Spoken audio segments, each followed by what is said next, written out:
We have 6 rounds left in the GB4 Championship, and we have 3 excellent races, I am sure, coming up this weekend here at Donington Park in the East Midlands, a track a lot of these drivers have driven before. Some drivers, of course, driving this for the very first time, but Piers Pryor alongside me. The weather has been pretty drab all day. If you watched the GB3 race earlier on, you'll know that it was threatening to rain throughout. It's a little bit different. It's you got a very big bug on your head right there. You might want to get. Oh, it's only a daddy long. It was a daddy long legs. It's fine. What was I saying? Yes. So we've got weather conditions that are not really favourable. Looking over, we've still got slick tyres on the cars there, but for now. The wet tyres are never too far away. This GB4 Championship is in its 3rd year now. We know what's coming next year with a brand new car, which we're going to see a little bit more of later in this show. Perhaps, you know, one of the 2 people who are looking at that right now might have driven that car. Was it you? I'll give you a clue as to who it was. One of us can't fit in that car. But we need to just have a look at the championship battle at the moment. We have, you know, Linus Groundforce, we have Alicia Palmowski, amongst many drivers who are doing really, really well this year. And we're just seeing some great talent coming through at such a young age, and we just know they're going to go on to do some great things. Oh, amazing. It's been a good year for GB4. Of course, it's been building year on year, and we talked about that new car that's coming up for next year, but we'll touch on that in a little bit. But yes, a championship battle is on. Linus Groundforce leading the way at the moment. It's been in very good form recently, but there's a lot of drivers who have also taken wins and have found form at this stage of the season. Well, yeah, and Elite Motorsports driver Finn Harrison has put it on double pole, so he's going to be starting from the front for this race and the second race tomorrow. We've also got a reverse grid race coming up tomorrow as well, so lots to look forward to. We're going to hear from a couple of new names on the grid this weekend as well. But first, as we always like to at the start of a weekend, let's remind ourselves what happened last time out at Silverstone. Highlights from the Silverstone weekend of the GB4 Championship, partnered by the BRDC, as they'd be underway for the first race of the weekend. It was Linus Groundforce starting from pole position, a lead that he would hold down into the first corner, able to keep back Lucas Blakely as they race their way through Copse and then down towards Maggots, Beckett and Chapel. Baxter with an excellent qualifying though, as he would drop back down the order though. Harry Burgoyne Jr. to the inside as they head back out onto the Hamilton straight. He'd already dropped a position though to Alicia Palmowski, despite the excellent qualifying, not able to quite show the speed in the race. Plenty of side-by-side up and down the order. Brandon Templeton and Megan Bruce also going side-by-side. Megan Bruce, though, going slightly further backwards as she goes side-by-side with Chloe Grant towards the back end of the top 10. Chloe Grant for the KMR Sport team unable to find their way past Megan Bruce. Meanwhile, defending higher up the order as Harry Burgoyne Jr. was trying to fend off Callum Baxter and was able to do so for now. But at this point, with Linus Groundforce's position in the race, it was looking like he might be relinquishing the championship lead as they'd head back out onto the Hamilton straight, was still desperately trying to fend off the Graham Brunton Racing car, which of course he was in last year. Megan Bruce straight around the outside trying to fend off Finn Harris, who's had a stall on the race start, but was showing some excellent speed once more, as he has done so many times in the season thus far. To the outside though, Baxter was still trying to find a way past on Harry Burgoyne Jr., but just could not find a way past. Harry Burgoyne Jr. doing an excellent job in defence, showing why he's high up in the championship and why he's battling for the GB4 title in 2024. Once again, a big look to the outside as they'd work their way down to the Stowe at the end of the hanger straight. This time it was about as close as he would get, straight around the outside he'd try and go, but the front wing was not alongside, so he could not complete the move. Meanwhile, Linus Groundforce, a pretty comfortable run at the front of the field ahead of Lucas Blakely and Alicia Palmowski for the first race of the weekend.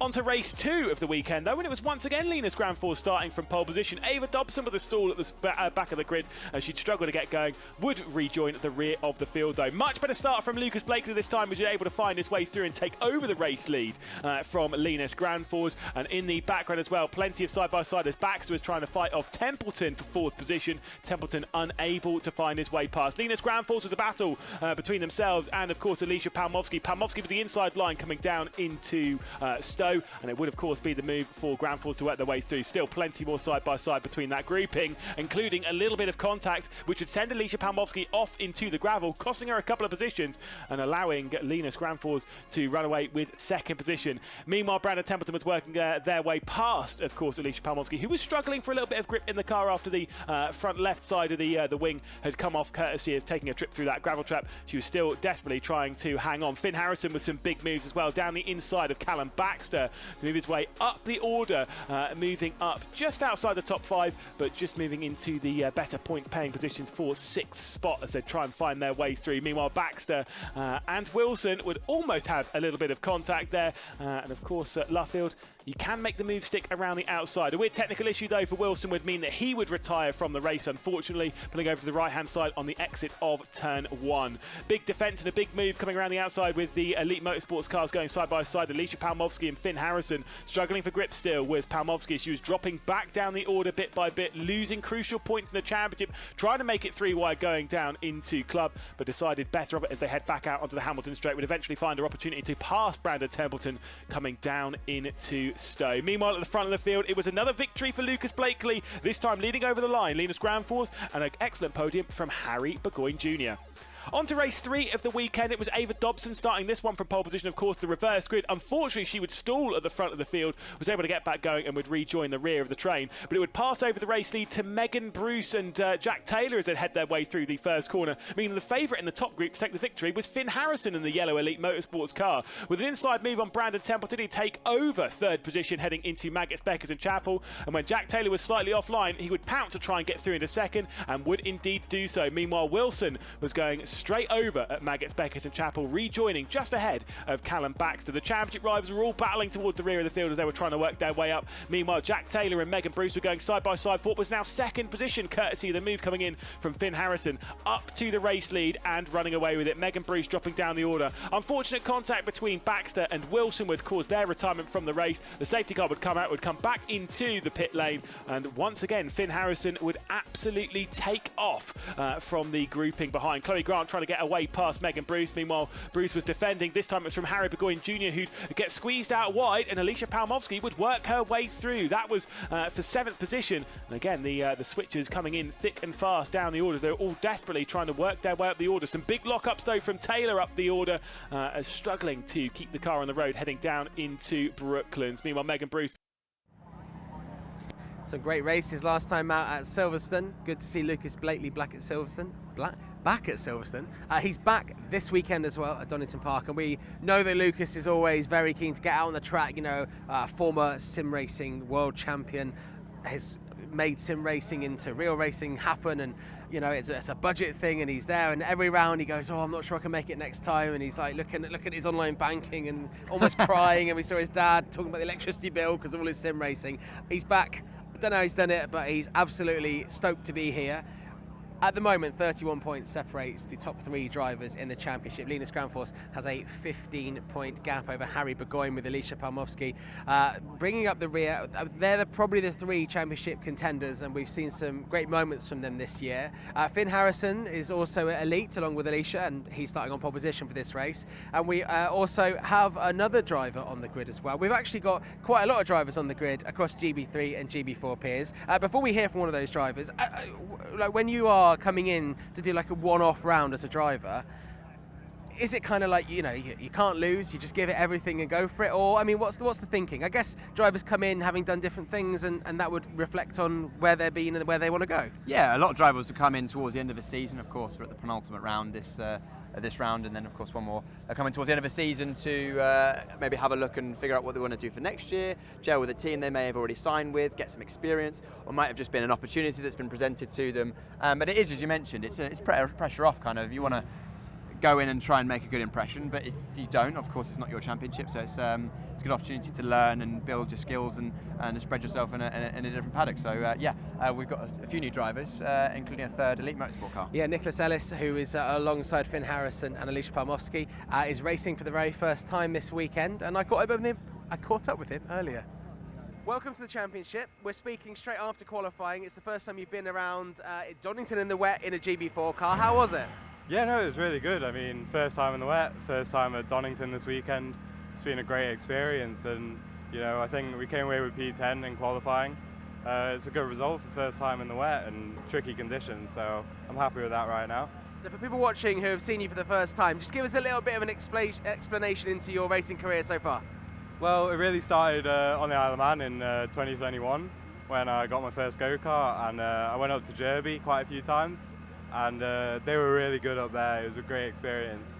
And then I started to take it across, and I think in 2022 I did the JKC. I came 3rd in that championship, and then I did the British, which was a massive learning experience in 2023. And I started my junior career this year and I've just hopped over to GB4, and it's amazing, the car.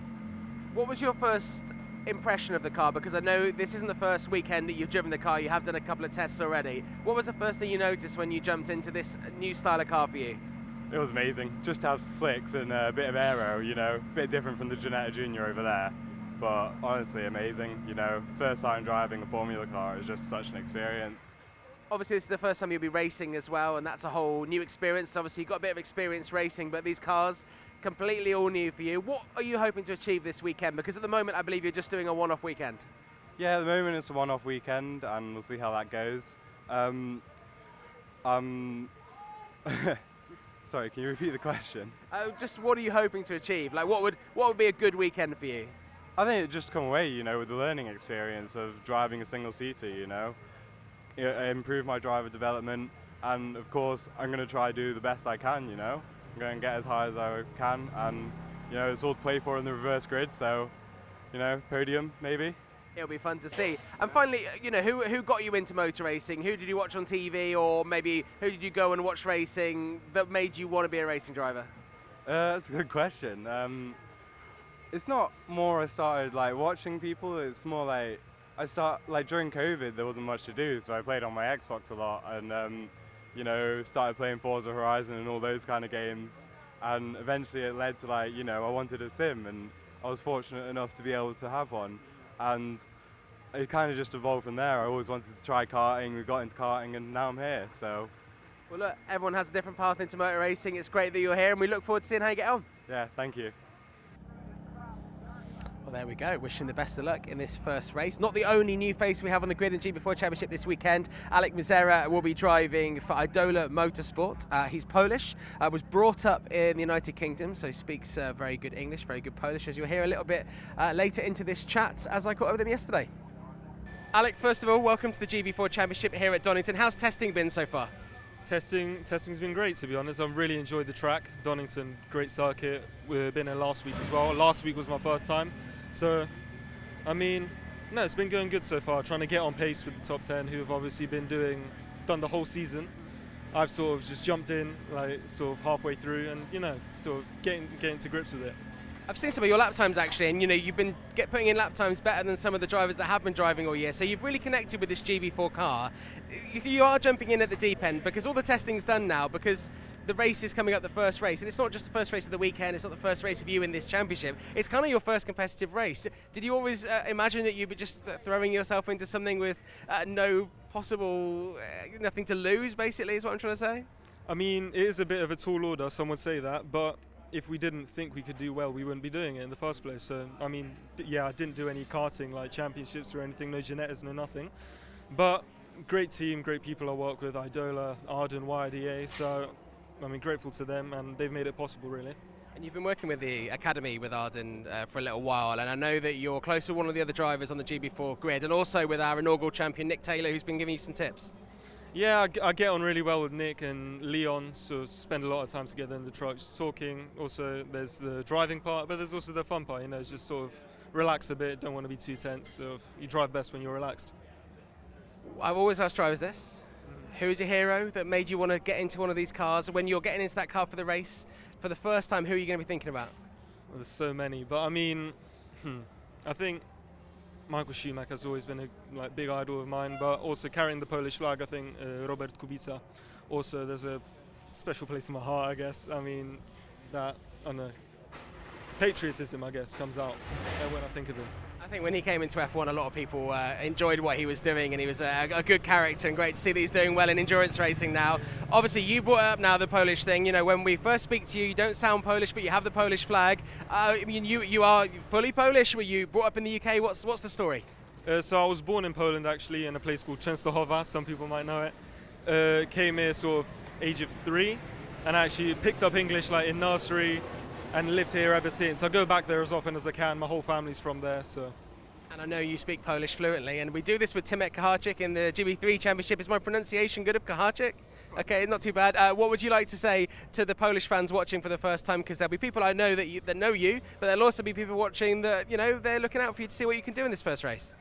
No, mam na imię Aleksander Mizera. Mam nadzieję, że mi ten weekend pójdzie jak najlepiej jak może. No, co tam, nie mamy tyle czasu, co inni kierowcy, co prawda, to oni mają po może 60-70 dni, ja co prawda mam 14, ale no mamy nadzieję, że pójdzie jak najlepiej, jak może tam będę jeździł najlepiej jak potrafię, po prostu zrobię wszystko co mogę. I'm going to let Steve in the truck put some subtitles on that and let him see how good his Polish is. Alec, congratulations on getting to the grid, and hopefully we'll be saying congratulations after one of these races this weekend. Enjoy it and welcome to the GB4 Championship. Thanks so much. Thank you. How good's your Polish, Piers? Terrible. Yeah, I have absolutely no idea either, but we can see Alec Mizera in front of us right now in the very, very brightly coloured number 18 car, Idola Motorsport, making his debut in GB4. I don't know if he's in a selfie there. Is that a selfie or is he FaceTiming someone? Or I don't know. I think it might be a selfie, but it's cool to see. No, they're watching a video. They're watching some highlights. Probably just doing some last-minute prep. Of course, if it's really inappropriate, then we probably don't want to have a look at it. You know, it might be like private banter or something like that. Yeah, but it's cool to see a new team on the grid and a new driver as well. Idola have got a lot of experience in other categories like Pragas and GTs and sports I think cars. I know they're all having a laugh there. But Yeah. I think that's important, isn't it? Because you're about to do your first race. You know, we heard what you just had to say there. You're doing your first race. You want to keep the spirits kind of light. You know, starting 14th on the grid. So, you know, he's got one car behind him, but, you know, get a good start. And I think he can make up places pretty quickly if he can get to grips with this car nice and quickly himself. It's going to be tricky as well because as we're getting towards the end of the day, there's been thick clouds above. We've had damp on the circuit. If you tuned into the GB3 race earlier, you would have seen that it was dry on the racing line and then wet off the racing line. We had a few mistakes, and it feels like there's a bit of drizzle in the air. You can still see the ground actually in the assembly area is still pretty wet, and all the drivers are on brand new slick tyres because you get 6 slick tyres, so a set and a half for qualifying and the 3 races, but they didn't use any of those slick tyres in qualifying because it was very much wet. So brand new slick tyres on these GB4 cars, they take a while to get up to temperature, and getting them into the right operating window is crucial for lap time and also consistency over the race as well. So the new drivers will be having to think about that and making sure they can get that right, as will the existing drivers as well. And that could be the difference between moving forward or backwards in this race. Yeah, we saw qualifying was quite an interesting one because we had drivers putting in obviously faster and faster lap times as the sort of dry line developed. But we had different drivers getting in first position as it was. We had Finn Harrison, who ended up on pole, getting there quite early. Then we saw his teammate Alicia Palmowski getting up there as well. Lucas Blakely putting in some banging lap times, and they were being deleted for track limits because Lucas, we know, pushes it as hard as he can there. And also, you know, Linus up there as well, and Harry Burgoyne as well. So like it's amazing to see qualifying where it's a real battle, which we like to see. So if we look behind, you know, in the distance here we have Finn Harrison on pole position. I think Alicia Palmowski is going to be disappointed to be starting in 5th because actually, you know, she was the fastest driver 4th at the start. 4th, I can't count, but there we go. Yes, 4th. Yeah, good one. but she's 4th, but the times, even in qualifying, considering it was wet, were very close. Well, absolutely. But what I mean is that at one point I thought, wow, no one's going to beat that, and you know they were really pushing themselves in qualifying, which I think is really strong. And you know, considering she is currently the highest-ranked female driver, she'll also be in line for the prize that comes with that, prize money, and also wants the big prize money for winning the championship as well. And being 31 points behind Linus Granfors, she's going to be wanting to get some points here. So I mean, she can do something from 4th, you think? Absolutely. We've seen this year that she's had great pace. Last time we were here earlier on in the year, she ended up with damage. I don't know if you remember, she ended up with damage on her right rear and spent most of the race going sideways through all the corners in tricky conditions. So we know she's got the car control. Of course, you mentioned those prizes in the GB4 Championship. I think it's up to 100 and a lot of money available for people to win, money. Good especially money. for female drivers. And there's that prize for the highest placed female driver in this, to going towards an F1 Academy seat should they get into the grid. So that's an incentive for Alicia, and there's a lot of good things going on behind the scenes, I'm sure. So hopefully we'll see her move on to bigger things in the future. Yeah, of course we have Chloe Grant and Ava Dobson as well representing the women in this championship. But for Alicia, it's been a pretty positive few weeks. I caught up with her yesterday to discuss her latest accolade.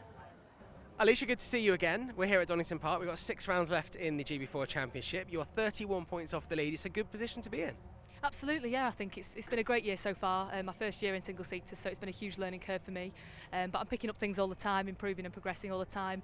And we are still in that championship fight. Obviously, I'd like to be a little bit closer at this stage, but there is still 6 races to go, and a race win is 35 points. So to be only 31 points behind the lead, it's totally doable. Admittedly, I do need some luck on my side, but it's all to play for, so I'm just really looking forward to the fight.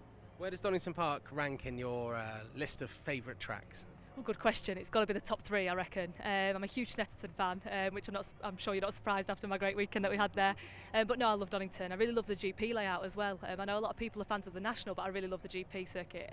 Very technical. There's high-speed corners, low-speed corners, but I really it's such a momentum-built track, so I really enjoy it. And we've got a great setup in the car as well from Elite Motorsport this weekend, so feeling really good and confident in the car. So just really excited to get the races underway. Now, you've got a big smile on your face at all times anyway, but you've got an even bigger smile on your face at the moment because of the Silverstone Autosport BRDC Award, which you've made the shortlist, which is the first list of 10 young drivers who have been recognised for outstanding achievement, record, and continuous driving and everything like that. It must be great to be included in that.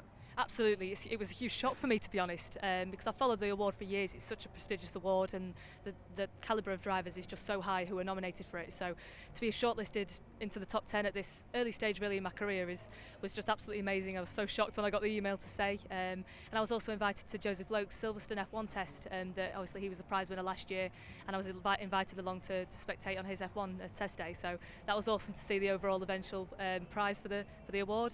He had a great day, and he was so impressive to see how well he got to grips with the car so quickly, and to be up close to an F1 car was a really cool experience. But I'm just so grateful to everybody at the BRDC and everybody involved for recognising me with the driver with some potential. So just really, really grateful.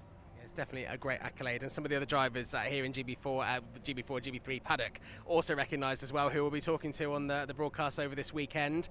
When we look at those 6 races left, obviously you're focused on the championship, winning that championship, the prize money that comes with that. Are you already thinking about what's next? I know it's kind of a weird thing to suggest, but you always have to look ahead in motorsport. Absolutely, it's that awkward time of the year where I think every driver's looking at the next stages, and I can't say too much at the minute about what's going on for me next year, but it's looking very exciting. But obviously I'm still very much focused on this year and trying to get that prize fund.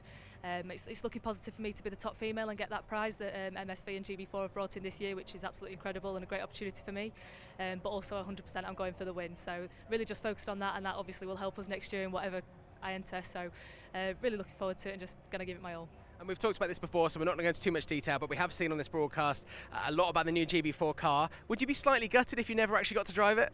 Absolutely, to be honest. It looks so cool. I've never got the opportunity to drive it, but I've been out on track with it and it just looks incredible. I think the future for GB4 is looking very bright ahead of next year, so I'm just really pleased with the championship. It's been a great experience for me in it this year alone, let alone what the cars are going to be like next year. So a little bit jealous, I won't lie, but just really excited for everybody involved. It's a great championship, and I wish them all the best for the future. Well, 2 weekends to go in the GB4 Championship this year. Best of luck. You're in the title fight, and fingers crossed. Thank you very much. Thank you. Big congratulations to Alicia. What a great thing to be nominated in there. You know, 10 drivers get nominated, they get whittled down to 4 drivers, and you can only go and see what happened when Joseph Loke went and got his prize this year for winning last year.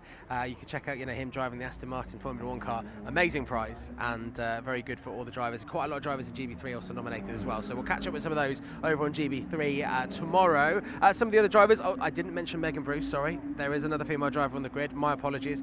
She starts down in 11th with Nick Ellis, who we've already mentioned before, the debutante for Elite Motorsports in the black Elite Motorsports car number 7 over my right shoulder, starting in 10th. And we're looking around here, Piers, and things are going to look a little bit different next year, aren't they? Yes, they are, because the current generation of GB4 car has served us well, hasn't it? But new beginnings for the GB4 Championship. A new car is coming in 2025. We spoke to Max Maserati earlier on in the year about that, because he got to drive it fairly early on. And he was racing in the first year of GB4 and very much in the title picture. Yes. And you raced with him in British F3 as it was known back in 2020. I did, yeah, but we're a new car, and I was very lucky enough to have a go with it. Now look, I've rinsed Piers for nearly 3 years now, and I don't believe that Piers was actually a driver. I mean, I've seen YouTube videos. There was a reverse grid win at Alton Park, apparently. I've seen pictures of him holding trophies, but I've never seen the man race himself other than on a karting track, and he was all right. It was pretty good. And Piers brought his race suits, and he got a little test drive of the brand new GB4 car right here at Donington last week, and it went pretty well. So everything looks normal. Donington Park here with myself, but if you look a little closer, I'm in my race gear. That's because today's a little bit different.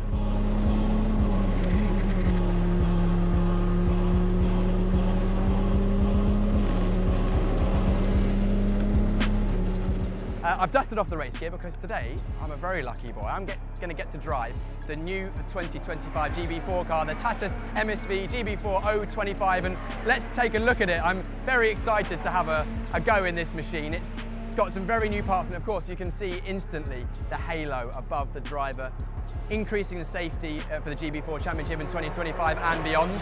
Halo, of course, brought in Formula 1 and other series, and now in GB4 as well. But we've also got increased safety for the side impact structure. Also, everything about the car is just beefed up. It's bigger, it's better, and I'm hoping, from what I've heard, it's going to be a good fun to drive. But also, let's look at some of the other details as well. Single plane front wing, a bit bigger, so potentially a little bit more downforce. Also, the floor. An updated floor for GB4 for 2025. It's going to produce a little bit more undercar downforce, so that'll be in a bit more grip in the high speed, which the drivers will enjoy, and hopefully I'll enjoy as well. Bigger, beefier rear wing. Looks similar to the GB3 car, but it is only a single element, so a slight increase in performance, but nothing crazy. And changing the engine as well, you can't see it. We've got an overhead airbox, as we kind of do in the current GB4, and we've got a very similar engine to what we've had in GB3 in the past. A 2-litre inline 4-cylinder engine, not producing quite as much horsepower as GB3, thankfully, because of course this is at a Formula 4 level, but that naturally aspirated sound that we know so well from GB3, translating into GB4, this should be one of the best packages at Formula 4 level available, and I can't wait to get behind the wheel.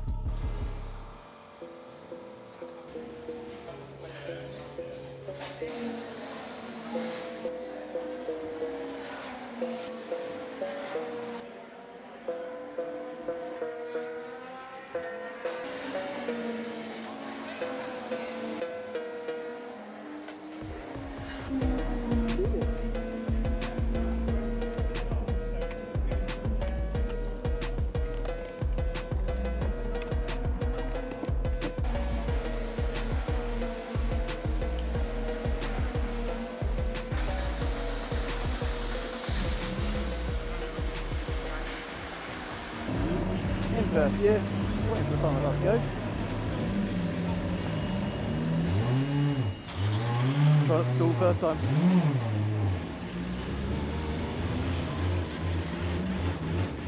Right, pit speed limiter. And we're away, here we go! Let's get a feel for the brakes. Love a tease. Who knows what happened? Might have done some serious damage, spent a load of money, ruined the GB4 car for next year. No, I can tell you that he didn't do that, but we'll see how that finished tomorrow before the race tomorrow. Piers has just noticed something that I hadn't even noticed. It's a driver's intuition. Maybe I don't know what it is. It's just started raining. Is that going to impact on the tyre choice at this point? Probably a bit too light for now? Tyre choice, no. It's drizzling. It's not properly raining, which will mean that it's more difficult to get these slick Pirelli tyres up to temperature. Brand new slicks on all the cars, which normally makes it a little bit harder. You can see there's a sheen on the tyre, which makes it very slippery, even more so when it's damp. Getting the tyres up to temperature and then getting away from the line and getting to the first lap safely is going to be crucial and not easily done. Now, if we just pan around here, we can see Ava Dobson. She's starting at the back of the grid there, had a little bit of a tricky qualifying in the number 2 car. Behind, being supported by her teammates from over in the United States, Max Taylor and Nikita Johnson, GB3 drivers here. She's had a little bit of trouble with starts so far, finding it a little bit difficult to get used to this car. If she can get a good start, that's going to give her a lot of confidence, isn't it? Because, you know, it's like driving a car if you're learning to drive. You can't get that clutch control right.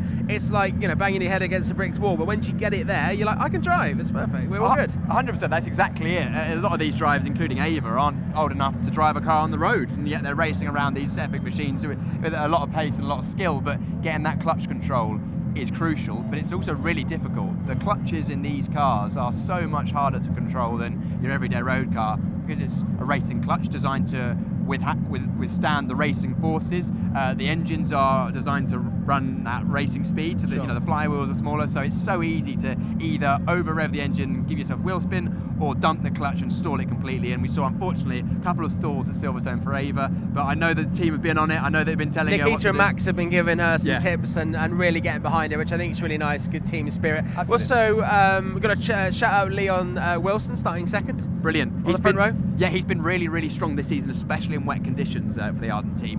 Whenever it's rained, he's been right up there. Struggled a little bit at times in dry conditions, but of course, this might even play into his hands. Absolutely, he's going to be licking his lips right now. We are here at Donington Park in the East Midlands. Let's just remind ourselves about this iconic track. So then to Donington Park on the Leicestershire-Derbyshire border. Of course, some of the most fantastic corners in British motorsport. Redgate, the run down the Craner curves, up through the old hairpin, overtaking opportunities at McLean's and Coppice, and that little back stretch down towards the Fogarty S, and then into the tight hairpin at the Melbourne hairpin. Of course, that final turn at Goddard's also is an excellent overtaking opportunity, back onto the Wheatcroft straight and down towards turn 1 at Redgate. One of the most notable features around this circuit is, of course, the elevation over the 2.5 miles, around about 4 kilometres around the circuit. It sees 35.8 metres of elevation, most notably down at the old hairpin as we climb back up the hill around the 12 turns. So much great racing can happen here at Donington Park. Let's ride on board a lap of the Donington Park Grand Prix circuit in the Graham Brunton racing car of Callum Baxter. Damp conditions for qualifying, so we're on wet tyres, and the circuit is very, very tricky. Braking on the racing line, but then immediately going deep into the corner to stay off the rubber in the middle of the corner for better grip.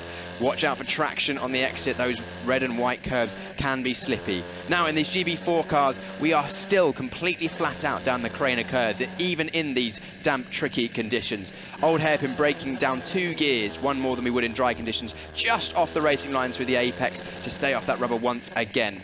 Now again completely flat out uphill through Starkeys and Schwantz. It's all about setting up for the entry of McLean's. Staying on the left hand side, and we are once again going to ever so slightly miss the apex.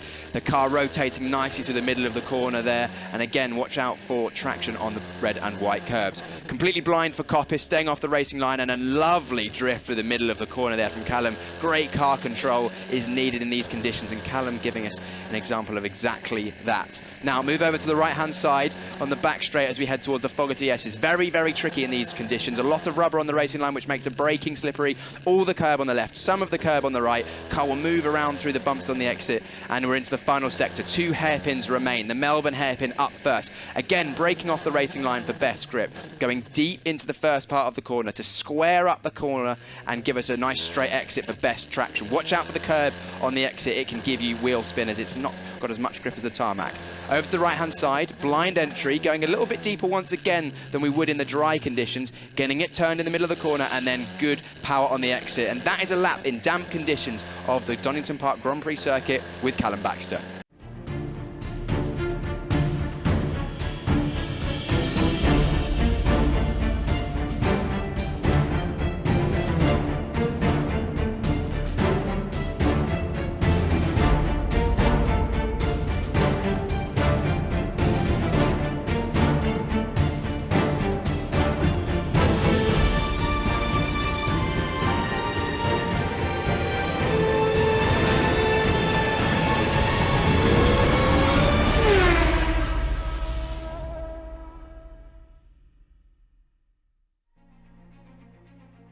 Just 2 weekends of racing left to go in the GB4 Championship, partnered by the BRDC. And what a journey it's been as we have a tight tussle at the top of the championship. It's a return to Donington Park this weekend after we started out the season on Park, Silverstone and Donington. Snetterton met the halfway point of the championship before we went to Silverstone once again. Back up to Donington Park, ending the season at Brands Hatch, of course. That, though, is a few weeks away. Today's focus is on Donington Park and the excellent racing we'll see round here, as we saw earlier on in the year, of course, with the excellent victory for Linus Granfors, for Brandon McCacken, and, of course, for Brandon Templeton. Who will be victors this weekend? We'll have to wait and see. Of course, the circuit, we know it, we love it. It's so good when it comes to overtaking, especially here in GB4. Redgate, the run down the Craners towards the old hairpin, of course, up towards McLean's and Coppice, down towards the Melbourne hairpin and Goddard's to end the lap. The major feature of the circuit is, of course, the undulation, the ups and downs over the 2.5 miles, 36 metres of elevation all the way around here. And of course that rise back up towards McGlade. You can see they're rolling around now in what looks quite tricky conditions. We'll have to wait and see what the drivers will have to muster as they work their way around the circuit. We'll see the order that they're in. Of course, it's Finn Harrison on for a double pole this weekend. Leon Wilson, though, with an excellent qualifying alongside on the front row. Linus Granfors, championship leader, will start from third alongside Alicia Palmowski with an outside hope of the title race. Lucas Blakely qualifies in just 5th position despite having a really good run of results over the last 6. Callum Baxter will start from 6th for Graham Brunton Racing. In 7th position is Brandon Templeton. In 8th position is Chloe Grant. One driver you might be missing so far, well, it's Harry Burgoyne Jr. He'll be starting from 9th place, just 9th, alongside Nicholas Ellis in his first round of the championship. Then it's Megan Bruce and Dan Hickey, who are the last drivers inside the 103% that will get reversed in tomorrow's final race of the weekend. Jack Taylor and Alexander Mazira will start from 14th position, of course, on his debut. And Ava Dobson back in the championship after a decent round, to be fair. She showed herself fairly well back in Silverstone, struggling a little bit more. Big struggles in qualifying after going off the road, causing a red flag, and unfortunately she could not really set any representative lap time of her pace. Either way, speaking of representative lap times, it really is the talk of Finn Harrison at the moment, fresh off of what was an excellent victory back in Silverstone. Remembering that he has had a double pole so far this season. That was back in the first time he went to Silverstone earlier on in the year, and started out looking really, really strong at the opening round of the season at Alton Park, but unfortunately didn't get any points from it. Of course, we'll have to wait and see. Lewis McGlade, Piers Pryor in the commentary booth. Hello, Piers. Have I missed anything? It's definitely still raining. There's a few cars missing on this grid. Now they're working their way through. How is it out there? It's actually got heavier, Lewis. It's drizzle, but it's not going to be helping the circuit conditions for these brand new slick tyres in these GB4 cars. Oh. Who's that in the pit? Someone coming? Is that coming in for wets? That is. Who was it? Did you catch it? Was that Harry Burgoyne Jr.? I think it might be Harry Burgoyne Jr. It is Harry Burgoyne Jr. just come past our commentary box, and there he is in the pit lane. As I've knocked over a chair and everything, it's absolute chaos. Do you know what? That might be a brilliant call, because he still had the slick. He still had this sticker on his slick tyre showing, and normally in dry conditions that gets it's gone by the end of the exit the first corner. So that says to me that it's quite wet out there, but it looks like we're about to have a start on tricky conditions in the GB4 Championship. Let's see then. 18 minutes put onto the clock, the red lights come on, and we are racing down towards the first corner. Finn Harrison from pole position, Linus Granfors with a better start from 3rd position. Is going to take over 2nd, but it's a slow start. What has happened? He cannot get out of gear. I think he's stuck in gear as Linus Granfors, and the championship leader is dropping right the way back down. Finn Harrison then will lead, and look at this coming through in the 2nd position. It's Lucas Blakely. What has happened to Linus Granfors? He seems to be going now. Yeah, we can see his head banging backwards and forwards. Normally that means that the car is shunting backwards and forwards. As you mentioned, Lewis, either not getting in gear or there's some sort of transmission issue, but it looks like he might have got going up to speed. Yeah, he has. He's pulled away from his 2 teammates at the back of the field, but we're still fighting at the front. Here comes Alicia Palmowski then for 4th position, the yellow car, the 21, trying to get past Baxter, Leon Wilson rather, who's dropped back from 2nd position now down into 3rd in that number 27 as Lucas Blakely goes on the attack for the race lead. Would desperately love a victory. Speaking of Baxter, that white car with the blue highlight, blue bits on it, that's the Graham Brunton Racing car. That is Callum Baxter who's joining the fight. The top 2 are checking away. Here comes Alicia Palmowski to the outside. That'd be a very big lock up though coming in from Wilson. Can he stop it on the curb? Yes, he can. Just about got it stopped, but that's showing just how slippery it is out there on these Pirelli tyres, which will not be up to full working temperature as Blakely is applying pressure to Harrison in the front of the field. Looks like Harrison's gone a bit deep. Also, Megan Bruce is defending, as actually up the inside. Templeton goes on Callum Baxter. Can't get that move done, so lots of jostling for position, but you can still see that it's a bit damp off of the racing line. Yeah, again, it seems like it's a pretty wild start here in GB4. I also apparently called a call of cops, which wrong track. So that's fair enough. As we'll see, switch for the race lead. So Lucas Blakely has managed to sneak his way past Finn Harrison. So up into the race lead goes Lucas Blakely. Not bad considering he qualified in 5th position. He's already run up the order. Yeah, he is a brilliant start for Lucas Blakely. He was good away from the line, although Finn Harrison was actually the best from the front row of the grid, but Blakely finding some decent amount of grip, clearly got those tyres up to working temperature at this stage. But look at the back of shot, making his way back through the field, it's Linus Granfus in that white and red Fortec Motorsport car, right at the back of shot there. The number 16, I think he is, isn't he? Yes. So that's him there. He's our championship leader, dropped back on the second phase of the start, but has starting to murk his way through. So keep an eye on his lap times as the race goes on. He's to pick out with that bright yellow helmet in the white and red Fortec Motorsports car, but he's got plenty of cars to get through before he's up with his championship rivals. Did Harry Burgoyne Jr. make it out of the pits? I don't know if he has. I don't believe so. He's certainly not set any sector times, or he's come out. There he is got to an the issue. pit lane. So I believe there might, I think you're right, there might be an issue for the KMR Sport driver. So for Harry Burgoyne Jr., it doesn't look like he's going to be scoring any points in this race, and it seems though the title might be falling through his fingers. He's out of the pit lane now, so he's not a lap down. So if a safety car comes out, he could still be on. Oh no, he still would be a lap down. He still would be a lap down, wouldn't he? Yeah, he is a lap down because he missed the start. So yeah, unfortunately dropping a lap down, and it's a shame for Harry Burgoyne because he's still somewhere in the championship fight, and this would have been a good opportunity for him to claw back some points on Linus Granfus, with Granfus dropping backwards at the front of the field, from the front of the field, but unfortunately a separate issue is meaning that he's not able to capitalise on that. Blakely setting the fast lap of the race as Templeton goes up the inside at turn 1, contact, and round goes Templeton, staying just out of the way of the rest of the field. Templeton just trying to get up the inside and making wheel-to-wheel contact as Megan Bruce is now getting overtaken by, is that Ellis? Yeah. Whoa, did you see? It's raining heavier, Lewis, it's definitely raining heavier. Yeah, indeed, big moment there from Granfus as they get down to the bottom of the hill. Megan Bruce sneaking her way through, so Ellis trying to drag their way into the mix. Jack Taylor also on the rear end of this. 14 minutes left to go in this race, there's still plenty of time. At least 8 or 9 laps from this point. We'll have to kind of adjust as we'll see the weather. Like you say, the rain is certainly coming down. At least up here in the comments box, it's not too bad, but I think it is coming down quite hard going down the Craners at the moment toward the Old Hairpin, which is probably the one place in this circuit you really don't want it to be raining hard. Big moment for Granfus. Yeah, well, it wasn't just Granfus, it was everyone in that little group had a slide. Granfus was the most sideways, but everyone else washed wide, because normally the Craner curves is easily flat out in these GB4 cars. Everyone you can see the cars skating around under brakes into the Fogarty S's. This is tricky conditions for these young drivers in the GB4 Championship, but they're managing so far. You look how wet it is out there, Lewis. It's just causing so many issues. And at the front of the field, well, I say front of the field, Harry Burgoyne Jr. a lap down, but Lucas Blakely, purple in Sector 1, purple in Sector 2.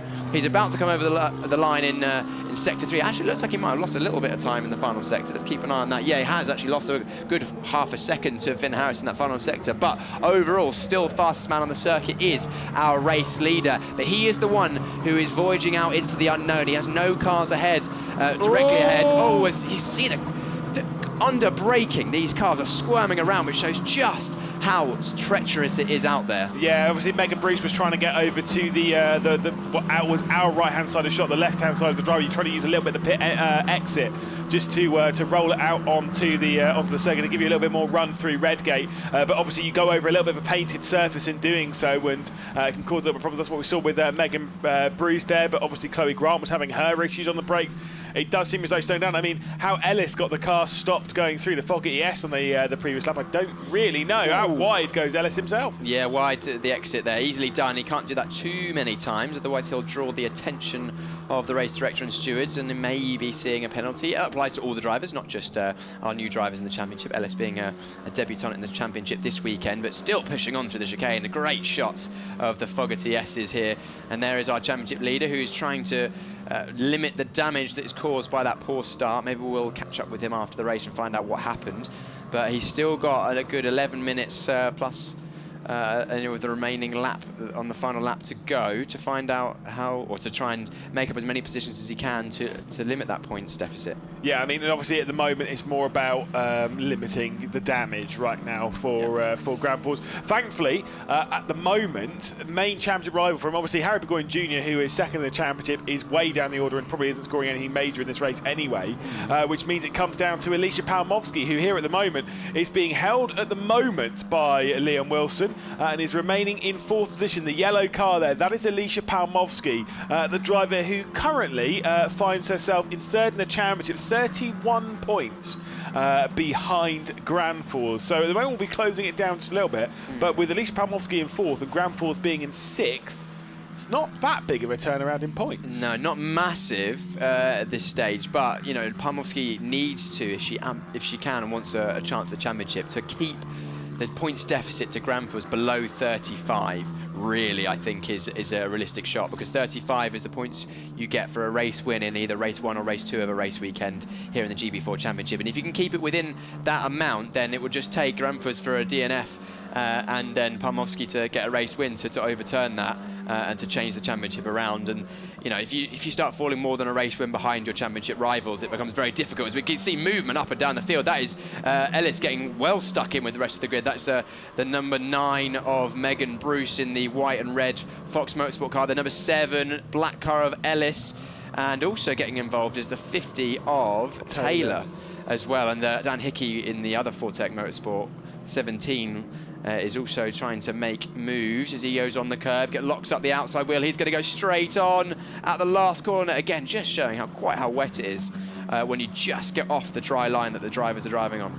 Yeah, there goes Megan Bruce, still continuing the battle with Taylor. So Megan Bruce, obviously in 8th position now. Taylor in 9th. Ellis dropping back down behind a lot of them. And like you say, unfortunately there with Hickey, that was quite a large moment. Granfors has set the fastest lap of the race in 6th position. Has 2 seconds of clean air to close down before reaching the rear end of Callum Baxter. And this fight as well. So could still see Granfors on the podium, to be honest. Yeah, Granfors going very, very quickly. He set the fastest lap of the race on that last lap, a good 2 tenths faster even than our race leaders, and has also gone purple in sector 1 once again. So he's found a bit of pace in that Fortec Motorsports car, has our championship leader. There he is at the back of this group, closing down on the back of Baxter. There he is at the back of this 4-car shot, is our championship leader. So this is Leon Wilson in the 27, the black, also the dark blue and white Arden Motorsport car. Then you've got the 21, Alicia Palmowski. Then you have the 45, Baxter, in the white car, and then that car there, our championship leader, the 16 of Linus Granfors.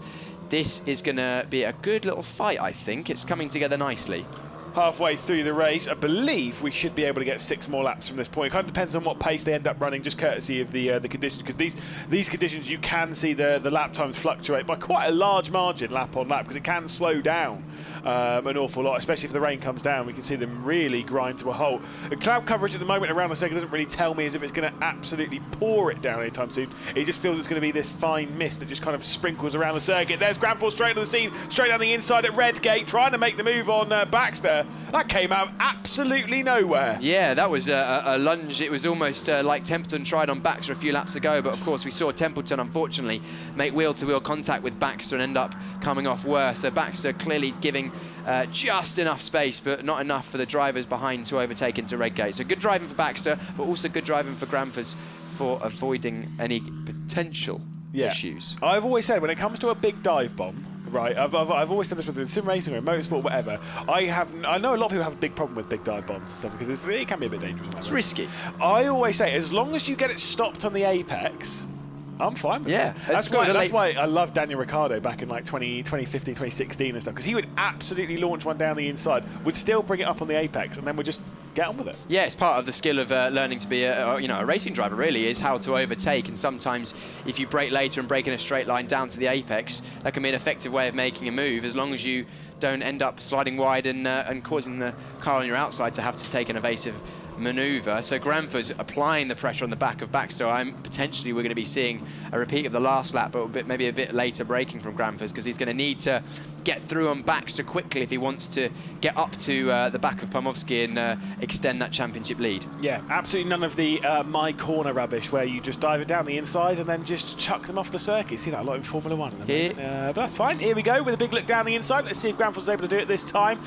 Nope, good defence at the moment coming in from Baxter, who's driving a slightly wider line at Redgate to try and carry some more speed off the corner. This time, though, it might give the inside line running down the hill to Granfors. That's risky and bold if you're going to try it down to the crane, as Palmowski's feeling kind of the same to try and make a move for 3rd position on Wilson. So this is now Palmowski is applying the most pressure in this little battle. It's a split from a 4-way fight to a 2+2. So you've got Wilson in 3rd, Palmowski in 4th, Wilson in that 27 in the dark blue car, Palmowski in the yellow car right behind. Granfors pushing on hard in the background of shot, just going a little bit wide wide on the exit of McLean's. Palmowski is probably going to be trying to line up a good exit through the Fogarty S's coming up so that she can be or look for an overtake on the inside, either for the Melbourne Loop or Melbourne Hairpin or Goddard's. I have seen Granfors do that a couple of times now, where he's run wide at McLean's, and I do wonder if Race Control might jump in and be like, oh, I have a warning. Nothing from Race Control just yet, so we'll have to wait and see. Good launch off of Fogarty as well, coming down towards the Melbourne Hairpin. There's the look, there's the commitment, but just a little bit too late, not enough speed to dive it down the inside. It's back to being a 4-car fight, you know? Yeah, it's hard in these conditions because you've got that one racing line which is dry, and then anything offline, it's just that little bit less grippy than you would expect in wet conditions. As now Harry Burgoyne Jr. has let his teammate of Lucas Blakely in front. Of course, Burgoyne a lap down, so Blakely's taken the lead, and also, well, taking the lead, is moved past Burgoyne, put a lap on him, but also on that last lap set the fastest lap of the race on a 1:30.001, almost a good 2/10 quicker than pretty much anyone else on circuit. That will be quite painful for Harry Burgoyne Jr. I wonder. Sorry, I'm saying that. I said he's good couple of tenths quicker than anyone else on circuit. No, I was wrong. Brandon Templeton, after that spin earlier on in the race, has got the hammer down. 29.7 he did on that last lap, so Templeton got some pace at this stage of the race, but unfortunately 21 seconds off the lead. He's going to struggle to close the gap enough to make any moves. Oh, wide through McLean's goes Wilson. That's allowing Palmowski up the inside into Coppice, and look who's on the scene. Callum Baxter's right there. Yep, so Palmowski will complete the move up onto the podium. She goes, there goes the inside look coming in from Baxter. The two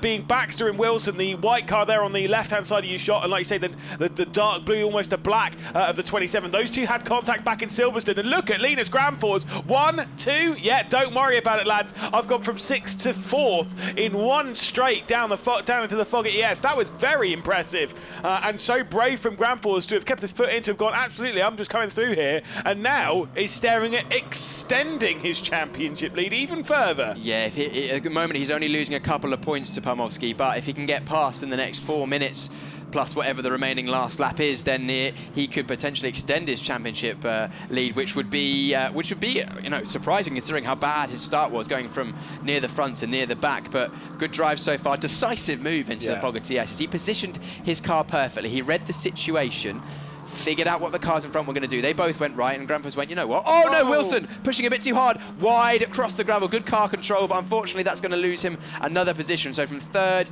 down into 6th place in about as many corners. Could imagine probably the front right might have locked a little bit coming down into T1. 3 minutes and 30 seconds left to go in the race.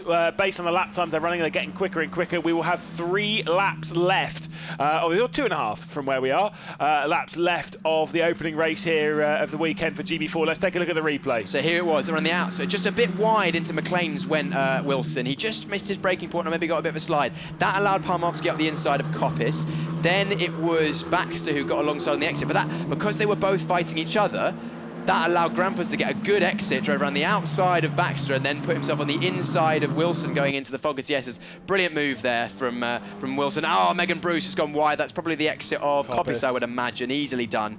The road comes up on you quickly there, so she'll rejoin down in, I believe, about 11th place. Yeah, I think she'll definitely drop back behind Taylor and Ellis. Probably Templeton as well based in there, but shouldn't really be much further than that. I think Mazira's still like, 11 or so seconds further back from that, so no major dramas in that. Lucas Blakely continues to lead though, 2 laps left to go here. Finn Harrison remains in second. No switches for the race lead. Those two are separated by too much. We're looking at the battle though for 3rd position between Alicia Palmowski and Linus Granfors. 1st position in the championship, well, that's Granfors. 3rd position in the championship, that's Palmowski. At the moment, there might be a couple of switches. There is a driver who currently sits 2nd in the championship. That was the 68 of Harry Burgoyne Jr. And there is your race leader by 3.7 seconds. 11 seconds clear of Alicia Palmowski. That's wild. Yeah, the front two are really running away with it. I suppose they've been out on clean air and just been pushing cleanly, whereas, of course, Palmowski and Granfors have been fighting through the field. Potentially Wilson not having the pace earlier in the race, but managing to keep Palmowski behind is the reason for that big gap. But this battle is important in terms of the championship. Palmowski really needs to hold Granfus behind to give herself the best chance. Granfus doesn't need to go through here, so I don't think Granfus is going to be pushing too hard. He'll want to, of course, because if he can extend the championship lead, he will, but it's not a massive gain, not a massive loss in terms of points, and he's got a little bit of a buffer, so he will not be taking any silly risks, I don't imagine. At the moment, Linus Granfors would have a 28-point championship lead over new second-place driver Alicia Palmowski. So, this move also would deny Alicia Palmowski to take over second position in the championship. Not that he'll know that in the car, and not that it really matters to him either way. Like you say, the important bit is he wants to extend that championship lead even further. He wants this done a few races before the end. You don't want to leave it till that last race. That is always a recipe for disaster. One final lap then here. We'll see who's going to come out on top. I thought Granfus was just about close enough to have a look up the inside, but potentially thinking better of it based on the experience he gained earlier on in the race, trying to get past Baxter at the inside of turn 1. He knows that it's a bit damp on the inside. He knows that the risk of contact is potentially higher. And he's going to look and apply the pressure, potentially just trying to keep that pressure on Palmowski, force her into a mistake. But so far, Palmowski's driven a brilliant race. And Granfus, again, as I mentioned, I don't think he'll be too disappointed to finish just one place behind Palmowski, given how bad his start was. No major dramas going through the old hairpin like what we had on the final lap of the GB3 Championship in just the previous race. That said, it doesn't mean the lap is over yet. Palmowski with a bit of a moment coming over the crest at Coppice. Now down into the Fogarty S. Just a few corners left to go. They go through the Fogarty S, they go through the Melbourne hairpin, and they go through Goddard's. There is still a few places where you can be caught out. Make sure not to make a mistake going through here, and they are absolutely fine. I think this is going to be a third position for Alicia Palmowski and a movement up to second in the championship. Into the final corner though, it'll be Lucas Blakely. Well, he's won at Snetterton, he's won at Silverstone, and now he gets to chalk Donington Park up onto the mix. For the third time, it's a victory for Lucas Blakely in the GB4 Championship, partnered by the BRDC, as he leads over Finn Harrison, who takes yet another podium. That battle for third though will see Alicia Palmowski into third in the race and into second in the championship. Yeah, we didn't see much of Lucas Blakely in that race because he basically drove away from the field. We saw him at the start make a good move for the lead, and then that was kind of it. But he'll be very, very happy with that. He was a little disappointed after qualifying, would like to have put it on pole position in those tricky wet conditions, but he, in this race, dominated. He made the best of the tricky conditions, got the tyres up to temperature, pulled away, and ended up with a good 5-second lead over Harrison in the end. So great, great drive. And then it was Harrison second, Palmowski third, Granfus fourth. Baxter got fifth in the end. Wilson, Templeton. Actually, Templeton had the fast lap of the race as well, with a couple of laps before the end. Then Ellis, a good result inside the top 10 in his first race in the championship. 9th was Taylor, and 10th was Grant in the end. Again, we didn't see a huge amount of Chloe Grant in that one, just a little bit on her own. But we're running out of adjectives for Lucas Blakely. He's sort of popped into the championship midway through the season, and just keeps impressing. Yeah, and whilst the entire F1 sim racing scene seems to be turning up on its head, courtesy of driver swaps here, there and everywhere. Obviously, Jarno Opmeer's moved over to the Red Bull Racing Esports team, a couple of other chops and changes. He's still staying with McLaren, at least for now.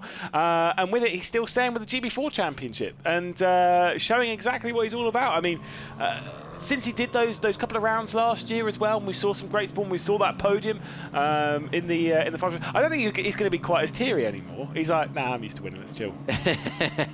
Winning becomes, I suppose, something that you get used to if you do it enough. Lewis Hamilton, I'm sure, for his 87th win wasn't quite as over the moon as his first, but it still means the same amount, because for him, he's trying to forge a career both in sim racing and also in real motorsport, and the best way to get attention your way in a good way is to win every race that you enter, and he's not done that, but he's been pretty close. He has been. Technically, it's that he did obviously win on the road in the second race at the third race at Snetterton. He won that one on the road, but was penalised afterwards for an incident earlier on in the race, so it didn't count as a victory. So he could have 4, and which meant he could have had 5 podiums from 6 races, and what would be 6 from 7. Now has to settle from 5 podiums from 7 races. Oof, terrible record.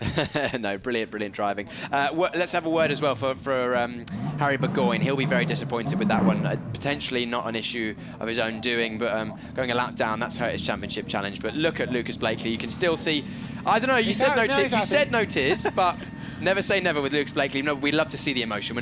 We're absolutely not taking the mickey. He's a driver that, he puts his heart on his sleeve. He works so hard. He effectively spends his own money to come racing to try and to try and do this, and it's great to see the team going and giving him a high five and congratulating him after what was a brilliant drive. Yeah, I'm sure that's information that you will go and find out about Harry McGlade Jr. And I'm sure the tears is the job of one Mr. Jon Jackson in a few moments' time, where we'll try and bring them out.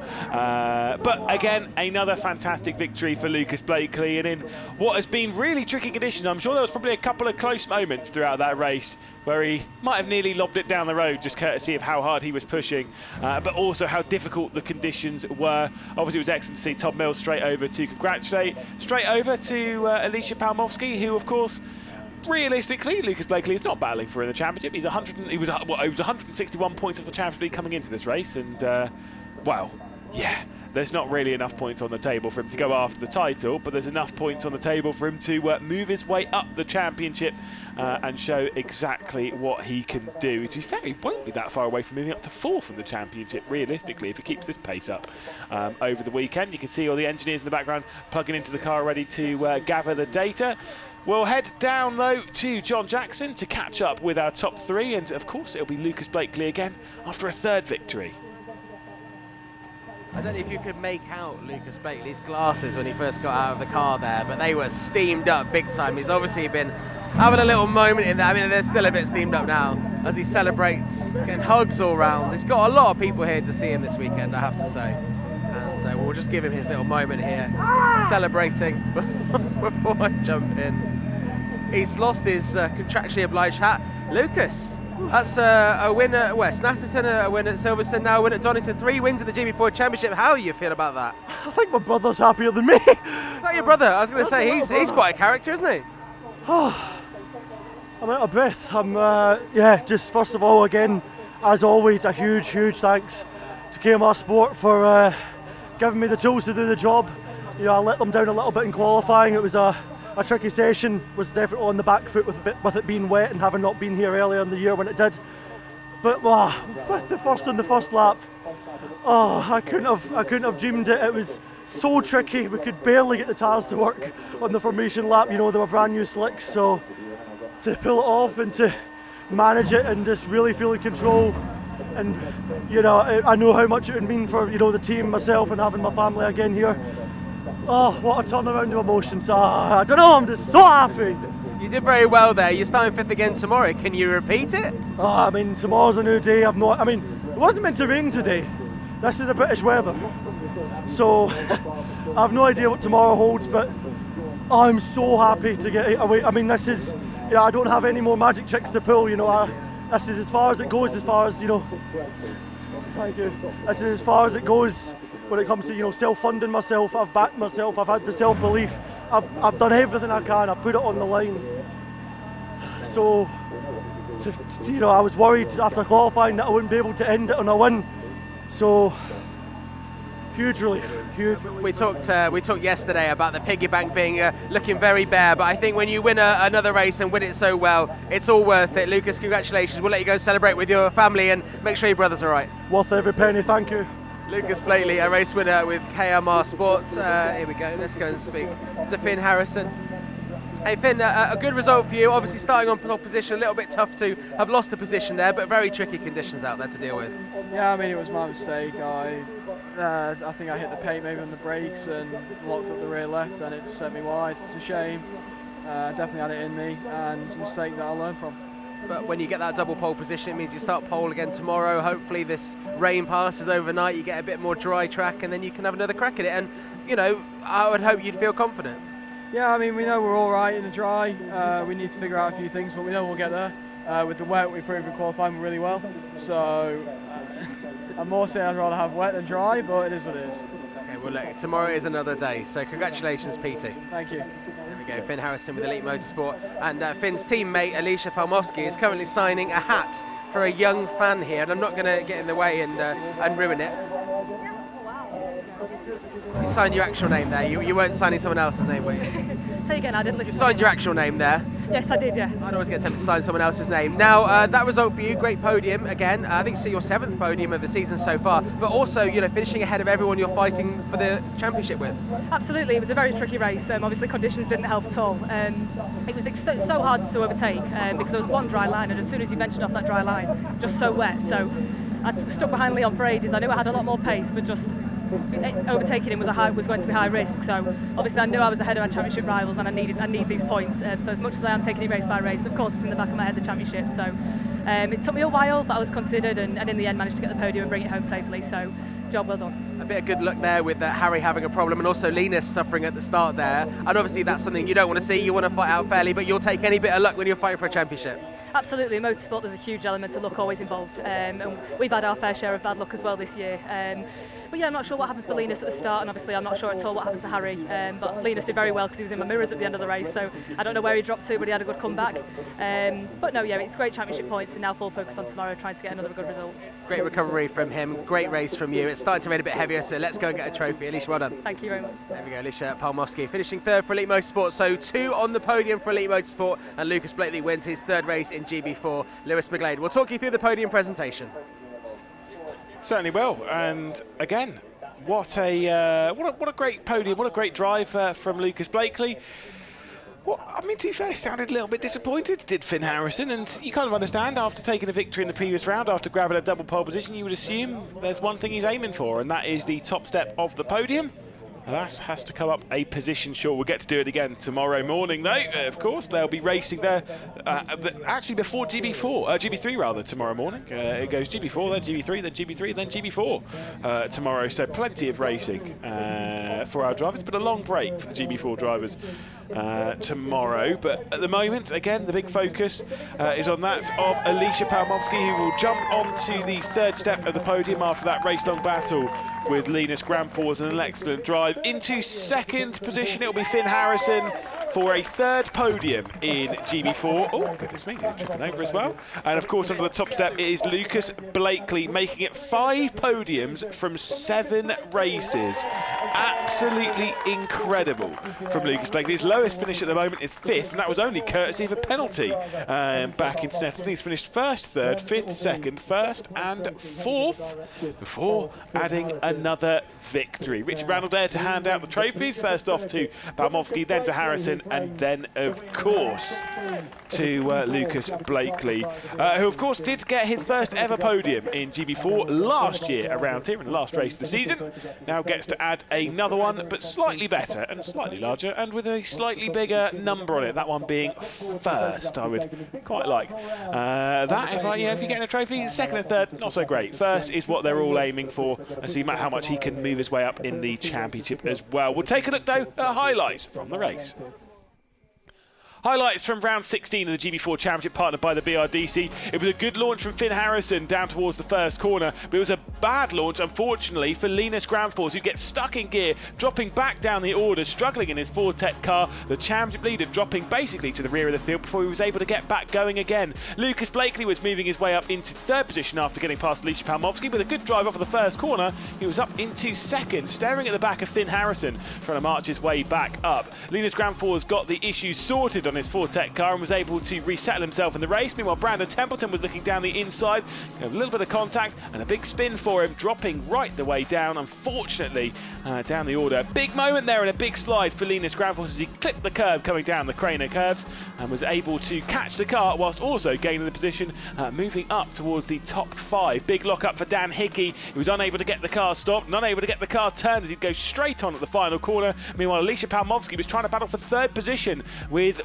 Wilson, was able to find her way past going up towards Coppice after a poor exit from McLean's. Meanwhile, the side-by-side for what was 4th position would see Baxter dropping back in line behind, and of course Gramforce thought, I'm absolutely coming through now, straight up into 4th position. Linus Gramforce would go. Out through the final corner though, it was an excellent victory for Lucas Blakely to cross the line of victor ahead of Finn Harrison and of course Alicia Palmowski. On to the results then. Of course, we'll see Lucas Blakely taking the victory. 5.3 seconds. Finn Harrison, Alicia Palmowski rounding out the podium with Granfors and Baxter the top 5. Wilson, Templeton, Ellis, Taylor and Grant being those top 5. But of course, the big moments in the championship will sort out that because Harry Burgoyne Jr. being back down in 15th position. Big drama for him in the championship. Megan Bruce then 11th position. Mazira on debut in 12th. Then we've got Hickey and Dobson rounding out the finishers that were on the lead lap. And of course, Harry Burgoyne Jr. 2 laps down after early drama. He came into the pit lane, of course. What that does in the championship then means that Linus Granfors will lead now from Alicia Palmowski in the championship. 28 points, the difference between first and second. 2 points further back and we get to Harry Burgoyne Jr. 30 off the championship lead. But of course, things starting to slip through the fingers of Alicia Palmowski and Harry Burgoyne Jr. with Linus Granfors chalking up yet another decent result for Harry Burgoyne Jr. is big disappointment. Brandon Templeton then in 4th position. After the spin, was still able to recover a decent position from the race, but it was indeed quite a spin for him. Callum Baxter has actually shown some great pace in this race, 5th position. Finn Harrison in 6th. He desperately wants a victory because he can feel that Lucas Blakely is breathing down his neck for 6th position in the championship. Just 6 points separates the pair of those. Brandon McCacken no longer in the championship in 8th position in the standings with Jack Taylor and Chloe Grant rounding out the top 10. Of course, whilst we talk of Drivers' Championship, it is a big note as well. The Teams Championship can be wrapped up this weekend. KMR Sport are leading that Teams Championship. We'll update you a little bit more of that tomorrow. They can't win it in this race, so they haven't won it now. And I don't think they can win it early in the morning tomorrow, but they can win it later on in the afternoon. We'll head down though to Piers Pryor, who's catching up with Championship leader Linus Granfors. Yeah, we're down here getting some of the race reaction while the rain starts to fall. Linus, that looked pretty tricky out on circuit there. Yeah, in the start, I think I did, first of all, a good start, but then when I was in second gear and going up to third, then I think I hit the rev limiter. So third gear hopped in, and then I was just losing positions, and after like turn 1, I got the third gear in, and then just trying to overtake as many as I could, and yeah, I'm pretty happy with the P4 in this race. Yeah, so so what happened? You hit the rev limiter and then the gears just didn't quite go in. Is that what the issue was? Yeah, so I was in second gear, then I hit the limiter, and then when you're trying to change to third gear, then nothing will happen. So then it takes a while before something happens. So. Okay, so just a slight issue then, obviously drop you down the order, but you fell way down the order, but managed to get yourself right behind Alicia Palmowski, your championship rival. So you mentioned P4. It's a decent damage limitation race. Yeah, and there was a bit of fighting with Wilson and Baxter in the end, so yeah, I'm pretty happy with the results. A nice double move into the Fogarty S's. Yeah, and then I think I did a triple move into the first corner with when Templeton spun, so I think I passed 2 or 3 cars there, and then yeah, 2 into the chicane. Great racing. Well, Linus, we'll let you go and debrief, get ready for racing tomorrow, and we're going to grab Callum Baxter. Come on in, Callum. Thanks, Linus. Callum, that was a tricky race out there. The conditions ever changing. Yeah, it was very tricky. Every lap, the conditions were changing. You kind of had to adapt on the go, and yeah, it was really enjoyed it. Had some good battles out there. A couple more mistakes than I would have liked, but I'm happy with top 5. Yeah, top 5, another good result. It looks like you've really been building momentum and consistency as the season's gone on. But is this the trickiest conditions you've raced a single-seater in before? Definitely, yeah. Yeah, slicks when it's starting to get wet, but not quite fully wet, it's always tricky. Yeah, very tricky indeed. And just let's look ahead to tomorrow. Weather, who knows? I mean, it said it was going to be dry and sunny today at one point. That wasn't proper. What's your outlook? I'm just looking forward to it. You know, dry or wet, I think I'm prepared, and yeah, hopefully can pick up some good points tomorrow. Brilliant. Callum, thank you so much for chatting to us. Always good to hear from Callum Baxter. Callum is a driver over from Canada. I was just seeing if we could see any more drivers, but I think... I was going to say hello to the Canadian fans watching. The who fans? Canadian fans. Oh, yes, of course. At home. Amazing. Yes, we've... got people, unsung heroes here. Lulu, doing a great job with MSV, running the GB4 Championship, always on hand to basically do anything that needs to be done. So, you know, it's good to... Oh, hang on. Is Nick going to talk to us? You got a moment? No? Oh, he has. Why not? Nick, come on in. Piers. Nick, we haven't actually been introduced yet. Nick, I'm Piers. I do, as you've probably seen some of the presenting commentary. How was your first race in the GB4 Championship? Bit of a baptism of fire. Yeah, I mean, I just started P10. I got to P8. It was really trying to survive. You know, mixed conditions. I've never kind of raced in this, So it was entertaining, you know, a few scary moments, but it was really fun. Well, if you've never raced in conditions like that, I think a top 10 you should be very happy with. I have raced in conditions like this. It's about as hard as it gets. So, yeah, there's a lot of traffic going on behind us, but just, you know, put us in the cockpit. What's it like when the rain's falling, you're on slick tyres? I mean, I didn't help myself. I put a tinted visor on when I went out, so I think a clear visor would have helped, but, you know, it's just feeling the conditions out there, you know, trying to see where the grip is and hoping it sticks when you go into the corner. Still 2 more races to go this weekend. Of course, you're sampling the GB4 Championship. You know, what's your outlook for the remaining races? The remaining races is just to keep improving, keep learning, you know. Making places is going to be a bonus, but it's just really a weekend of learning. Brilliant. Well, Nick, we'll let you go and chill out, cool off, relax after what I'm sure was a pretty stressful race, and we'll see you back again tomorrow. Thanks very much. Let you go back to your Elite Motorsport team. I'm going to grab John if he's around, so we can... I was just going to say, we got. I believe, are you your brother and sister, right? Yeah. It's like a team effort here, right? Because we have the social media stuff. I'm just getting you on here because you've been very supportive, and I think it's good to see that. What's the role? What's the role? At the minute, social media. She's helping me out massively. Are you getting paid? Not enough. Not enough. Well, there we go. I mean, that's live on the live stream right now. So it's absolutely worth it. He is. Oh, you backtracked. I have to backtrack because this is my only brother, and I support him because he's living out his dream and he's doing an amazing job. And he was really brave this weekend to try something for the first time. Never ever raced a what is it? GB4. The GB4. See, on the social media, I'm not exactly. The GB4 Championship. He's never done this before, and so I'm really proud of him for taking that step. So no matter what happens this weekend, he comes out a winner. And when you go on his social media, it's you running it, so all the video behind the scene and everything, that's you. So you are living out your dream in a way, because you're watching him live out his dream. Absolutely, there's nothing better than it. Okay, the Ellises, thank you very much. I'm sure we'll speak to you again soon. Of course, thank you. Thank you. Bye-bye. There we go, we've got to give everyone their little moment in the spotlight. Absolutely. She nearly got run over to film a video. There was someone leaving the track there, and there was a bit of a beep you might have heard while you were chatting to her brother. A little pip from a very nice looking car, I don't know what it was, maybe a Lamborghini or something like that. The things you do to get good content of your brother. Anyway, another great race in the GB4 Championship. 9:50 tomorrow is the next time we're going to be racing here at Donington Park. I hope that when you next watch this live stream, this is not here, and we have some nice blue sky and a bit of sun. It's probably not going to happen. Probably not going to happen, but it makes for entertaining racing. I enjoy seeing the drivers really test their skills out there, because that is about as tricky as it gets. You know, cold, slick tyres, brand new out of the pits, so track's damp and then it starts drizzling. We saw a lot of sideways moments, which really shows off the car control, because a lot of the time in single-seaters, the work the driver does is kind of masked by the fact that these cars have to be driven, you know, nice and smoothly, but there's a lot going on behind the wheel. I'm going to ask you a really stupid question to end this broadcast. Lucas Blake, obviously, F1 Sim Racing World Champion 2023. So he's done a lot of sim racing, and I know that sims are really lifelike. These conditions here will obviously be replicated on the game. How lifelike are they? Because obviously he's gone out there and he's managed his car around this track and it's very wet, and he said it was really hard. I mean, is it as impressive as he's making out? Because, you know, you're not gonna make rain conditions on a computer game as lifelike. There's going to be anomalies and things you're not going to understand. The simulators these days are very good at dry conditions. They generally can do wet conditions pretty well, and they're getting better and better year on year.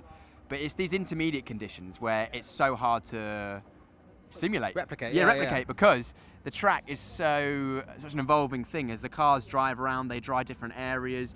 Rain can fall in one section of the circuit, not another, and all those little details and where the grip is, and remembering what happened on the last lap when I went wide, or seeing even little puddles and stuff. That's the sort of thing that you can only get from experience, or maybe even talent, who knows, because Lucas, he's not got a huge amount of car experience, and yet he's going out there, setting fastest laps and winning the race in tricky conditions with less experience than a lot of the drivers out there. Granted, he's a little bit older than some of the drivers, so maybe got a bit of wisdom that some of the younger drivers will gain in the years to come, but he's doing an excellent job.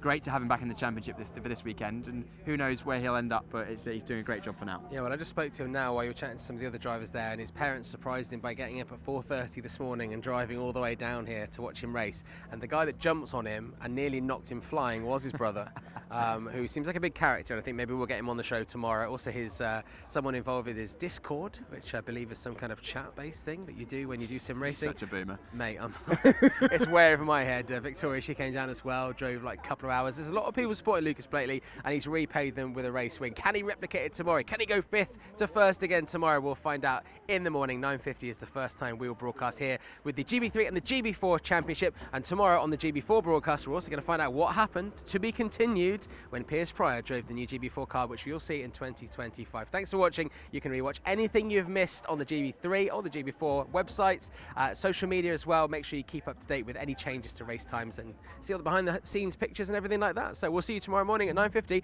for 4 more races across the 2 championships here at Donington Park.